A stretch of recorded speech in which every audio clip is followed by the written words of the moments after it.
இவ்வளோ பெரிய ஒரு இளைஞர் படையை நம்பி வந்திருக்காங்க. ஒரு தடவை ஓட்டு போட்டு பாக்குறதுல என்ன தப்பு? ஒருவேளை அவருக்கு பிடிக்கலன்னா நம்ம அடுத்த எலெக்ஷன்ல அவர் தோக்கடிச்சிட போறோம். ஓட்டு எனக்கு ரொம்ப முக்கியம். உனக்கு வேணா முக்கியம் இல்லாம இருக்கலாம். உனக்கு வேணா முதல் ஓட்டு சும்மா ஜாலியா குத்துறதான்னு நினைக்கலாம்.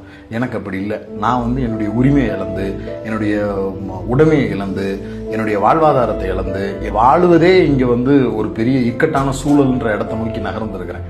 இந்தியா மாதிரியான பலதரப்பட்ட மனிதர்கள் வாழ்ந்து அந்யோன்யமா இருக்க வேண்டிய ஒரு தேசம் இன்னைக்கு கிறிஸ்தவனா முஸ்லீமா இந்துவான்னு பிரிஞ்சு பார்க்குது. எல்லா மசூதிகளுக்கு பின்னாடியும் உள்ளுக்குள்ள லிங்கம் இருக்கான்னு தேடி ஒன்று ஒன்றா இடிக்கிறான்.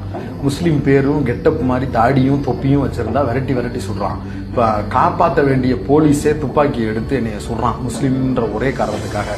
நான் மட்டன் வச்சிருக்கிறேன்னா பீஃப் வச்சிருக்கிறான்னு எனக்கு தெரியாம நான் ஏற்றிட்டு வர்ற வண்டியை விட்டு என்னைய கொளுத்துறான். என் குடும்பத்தை கட்டி வச்சு அடிக்கிறான். என் பேர் மில்டன் அப்படிங்கிறதுக்காகவே நான் இந்த மதத்தை சார்ந்தவன் தான், இந்த இனக்குழுவை சார்ந்தவனா தான் இருப்பேன்னு என் மேல வன்மமான வார்த்தைகளை இவ்வளவு நாள் என்னோடு பழகி கொண்டிருந்த ஒரு சமூகமே அதற்கு எதிரான மனநிலையாக மாற்றப்படுது. இது ஒரு இஸ்லாமியருக்கு நடக்குது, ஒரு கிறிஸ்தவனுக்கு நடக்குது. என் கூட பழகி என் கூடவே உண்டு உறங்கி வாழ்ந்துகிட்டு இருந்த கவின் அருவாள் எடுத்து வெட்டப்பட்டு சாவடிக்கப்படுறான். நானே போடாத ஒரு ஓட்டை நான் போட்ட ஓட்டா நினைச்சு மோடி அதிகாரத்துக்கு வந்திருக்கிறாரு. இதெல்லாம் எனக்கு இருக்கக்கூடிய பிரதான பிரச்சனை.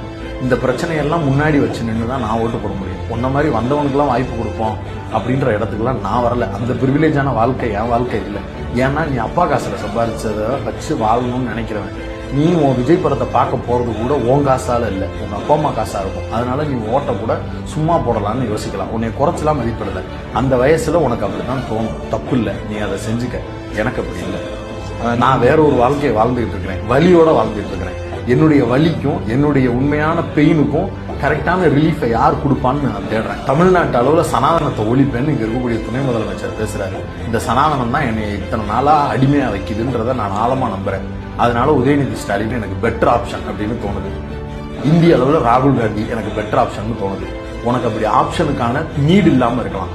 நீ அப்படி ஒரு பிரிவிலேஜோட வாழலாம். ஆனா உனக்கானது மட்டும் இல்ல உலகம். உன்னை சுத்தி இருக்கக்கூடிய எல்லாருக்குமானது உலகம். சுத்தி இருக்கக்கூடிய எல்லாருடைய பிரச்சனையும் உன் பிரச்சனையா பார்க்கணும். உங்க ஒன்ன 200 கோடியை விட்டுட்டு வந்தாருன்னு உடனே மட்டும் பெருமையா பேசுறீங்க. உங்க ஒன்ன எதுக்கு வர்றாரு? அவருக்காக வர்றாரு, நாட்டுக்காகத்தானே வர்றாரு. அப்படித்தானே நீ டைலாக் பேசுற. அப்போ உன்னை சுத்தி இருக்கக்கூடிய எங்களுடைய வழியவும் நீ யோசிச்சுப்பாரு. உனக்காக நீ ஓட்டுப்படாது. சுத்தி இருக்கக்கூடிய எங்களுடைய வழியிலிருந்து ஏதாவது ஒன்றை உங்க அண்ணன் எனக்காக மேடையில போட்டு பேசியிருக்கிறாரான்னு சொல்லு, நான் ஏத்துக்கிறேன். இல்லையே, எனக்கு அப்படி ஒரு நம்பிக்கையை கூட கொடுக்கலையே. திமுக எதிர்ப்பு தான்னா கூட அதை கூட ஒழுங்கா பேசலையே. பாஜக எதிர்ப்பு தான்னா கூட அதை கூட ஒழுங்கா பேசலையே. தேசிய அளவில் நாம சந்திச்சுக்கிட்டு இருக்கக்கூடிய பிரதான பிரச்சனை இன்னைக்கு என்ன? ஓட்டு திருட்டு. அது குறித்து கூட இந்த விஜய் பேசலையே. ஒரு தனிநபரை எதிர்ப்பது மட்டுமே எதிர்ப்பு அல்ல.